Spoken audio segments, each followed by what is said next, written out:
Hello students, good morning to all of you. I am Prem Kumar Pandey, your math teacher. You have studied about exponent chapter 2a in last video. You have studied question number 1 to question number 6 in last video. Today I shall discuss you about next questions. Just question number 7.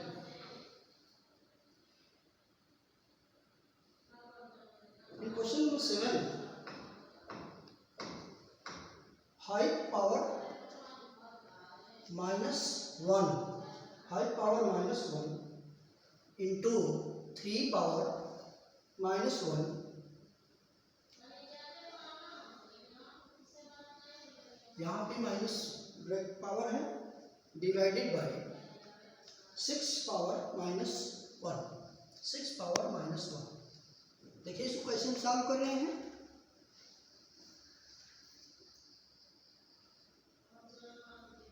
I have already discussed when the exponent is in negative integer, the number will be in its reciprocal.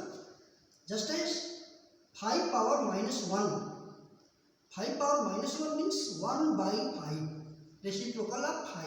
It means reciprocal of 5. And in the same way, it means reciprocal of 3. 1 by 3.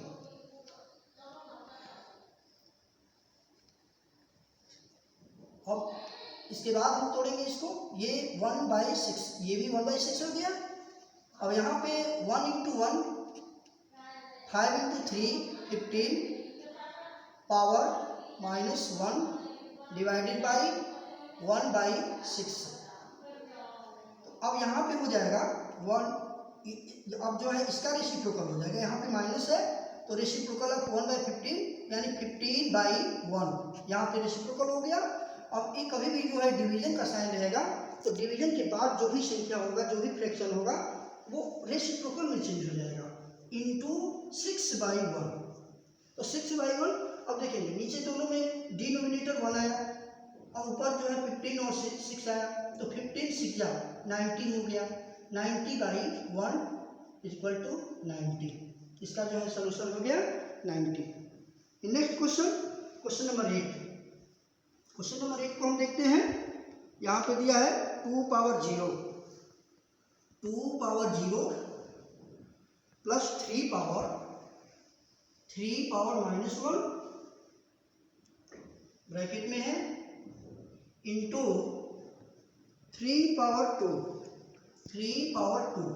देखेंगे हम इसके पहले भी आपको discuss कर चुके हैं last video में कि जब किसी भी नंबर के ऊपर जीरो एक्सपोनेंट हो, जीरो पावर हो, तो इस पूरी संख्या का जो वैल्यू होगा वो 1 हो जाएगा। यहाँ पे जैसे 98 हो और इस पर भी जीरो यदि पावर हो तो इसका भी वैल्यू 1 हो जाएगा। इसी तरह कभी भी इस तरह का आपके साथ कोई भी क्वेश्चन आता है, कोई भी सवाल आता है, तो तुरंत इसका वैल्यू देंगे। और ये जैसा कि ऊपर आप हल करते आए हैं, इसका रेसिप्रोकल हो जाएगा 1 by 3। अब ये सामान्य क्वेश्चन के रूप में आ गया 3 पावर 2 यानी 3 into 3 यानी 9 हो गया।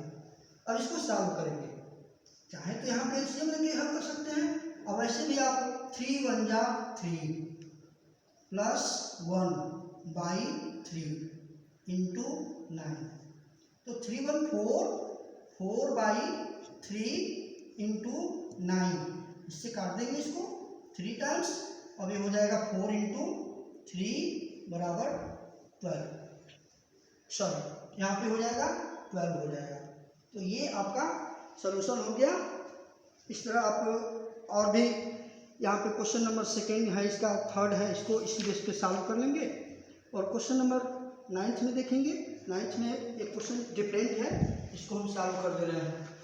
देखिए जो भी क्वेश्चन में कोई प्रॉब्लम हो रहा है आप इस पर कमेंट कर सकते हैं, ताकि हम उसको नेक्स्ट वीडियो में आपको समझा सकें। नेक्स्ट वीडियो में आपको इसका नेक्स्ट क्वेश्चन नंबर 9th में है आपका। क्वेश्चन नंबर 9th में 5 by 3 यहाँ पे पावर है -4, 5/3 इंटू 5/3, यहाँ पे आपका पावर -5 है, इज इक्वल टू 5/3, यहाँ पे पावर है 3x। देखिए ये क्वेश्चन आप लोग इस तरह का पहली बार देख रहे हैं, और इसी के बेस पे ये जो नीचे का क्वेश्चन है या कहीं भी इस तरह का क्वेश्चन आएगा, जैसे क्वेश्चन नंबर 13 में भी इसी बेस पे क्वेश्चन है ये, तो आप इसी मेथड से सॉल्व करेंगे। पहली चीज़ देखेंगे जो 5/3 ये जो बेस है और एक इसका एक्सपोनेंट है, पावर है, ये बेस है, ये बेस है। देखेंगे बेस जो है तीनों में सेम है, जो 5/3 है, तो बेस को हम पहले यहाँ पे लिख लेते हैं। बेस के बाद क्या करेंगे, ये जो इस पे एक्सपोनेंट है उसको लिखेंगे। एक्सपोनेंट लिखने के बाद आगे देखेंगे यहाँ पे इंटू का साइन है तो यहाँ प्लस का साइन हो जाएगा, और उसके बाद यहाँ पे देखेंगे क्या इस पे है -5 is equal to 5/3 power 3x। अब इसको सॉल्व कर लेते हैं पहले। 5/3 और ये आपका -4 - 5 is equal to 5/3 power 3x। अब यहाँ पे देखेंगे 5/3 पावर -9, ये क्या हो जाएगा -9 हो जाएगा, क्योंकि ये भी माइनस है और ये भी माइनस है। तो कभी भी दोनों यदि साइन सेम हो तो जो उसका एडिशन आएगा, जो सोल्यूशन आएगा वो उसी साइन में आएगा। ये है 5/3 और ये आपका 3x। अब देखिए इसका पावर हो गया -9 और इसका पावर हो गया 3x। तो इसको कैसे फाइंड करेंगे, कंपेयर कर दीजिए। On comparing the both powers, तो ये आपका ये हो जाएगा, चाहे 3x पहले लिखो चाहे बाद में, सेम है, कोई उससे अंतर नहीं आएगा। 9 हो गया, x इज इक्वल टू -9/3, 3 3 जा 9, आपका सोल्यूशन -3 हो गया। तो देखिए ये आपका सोल्यूशन है। इसको आप इसी बेस पे आप जो है नेक्स्ट क्वेश्चन भी करेंगे। एक हम 13th का भी क्वेश्चन हम आपको हल कर दे रहे हैं। क्वेश्चन नंबर 13 है आपका, if 5 power 2x + 1, 5 power 2x + 1 divided by 25 is equal to 125। ये क्वेश्चन है। क्या फाइंड करना है, वैल्यू ऑफ x फाइंड करना है, x का वैल्यू क्या होगा। अब देखेंगे यहाँ पे हम क्या करेंगे, यहाँ पे देखिए 5 पावर 2x + 1 डिवाइडेड बाई, ये इसको भी आप जो है पावर के रूप में लिख देंगे, हो गया। उसके बाद यहाँ पे आ जाते हैं 5 पावर 3 हो गया, इतना तो समझ में आ गया होगा। अब आगे चलते हैं, 5 पावर 2x + 1 इंटू, देखिए यहाँ पे इंटू हो गया 1/5 पावर 2, इतना तो समझ में आ गया होगा, इज इक्वल टू 5 पावर 3। अब देखिए यहाँ पे इस बेस के रूप में हम इसको भी ले आएंगे, ये रेसिप्रोकल है ना, तो इसको भी इस बेस पे ले आएंगे। यहाँ भी सेम है इसके, और यहाँ पे रेसिप्रोकल में है तो इस बेस पे इसको भी हम लाएंगे। तो 2x + 1 इंटू 5 पावर, अब इसका रेसिप्रोकल जब करेंगे तो यहाँ पे डिग्री माइनस हो जाएगा, -2 हो जाएगा। अब ये 5 पावर 3, यहाँ पे इतना हो गया। अब देखिए 5 पावर 2x + 1 इंटू हो गया, ये इंटू जब पे प्लस, और -2 is equal to 5 power 3, 5 power 2x और यहाँ पे +1 - 2 इज इक्वल टू 5 पावर 3। तो 5 power 2x - 1 is equal to 5 power 3। अब इसको जैसे इसके पहले वाले सवाल में हम कंपेयर किए हैं डिग्री का, उसी तरह यदि हम कंपेयर करते हैं तो 2x - 1 is equal to 3, 2x is equal to 3 + 1 is equal to 4, x is equal to 4/2, 2 2 जा 4। देखिए x का वैल्यू कितना आ गया 2 आ गया। अब देखेंगे इसी, अब देखिए इसको आप लोग समझ गए होंगे। नेक्स्ट में थोड़ा सा हम आपको गाइड कर दे रहे हैं। इसमें स्टैंडर्ड फॉर्म में लिखना है, right each of the following numbers in standard form. तो स्टैंडर्ड फॉर्म में जब लिखते हैं तो एक चीज़ आप लोग ध्यान देंगे, एक चीज़ हमेशा ये ध्यान देंगे कि जो डिग्री आपका बन रहा है, जो पावर बन रहा है, वो पावर आपका किस बेस में, कहाँ से हम काउंट करते हैं। जैसे क्वेश्चन नंबर 1 में हम देख रहे हैं, देखेंगे क्वेश्चन है right each of the following numbers in standard forms. तो 57.36। तो देखेंगे कभी भी जब स्टैंडर्ड फॉर्म में इसको लिखेंगे तो स्टैंडर्ड जो है एक्सपोनेंट फॉर्म में लिखते समय ये जरूर ध्यान दीजिएगा कि चाहे वो डेसिमल से शुरू हुआ हो, चाहे डेसिमल बीच में हो, डेसिमल चाहे लेफ्ट में जा रहा हो, चाहे डेसिमल राइट में जा रहा हो, दोनों कंडीशन में डेसिमल के लेफ्ट में 1 डिजिट बचना चाहिए।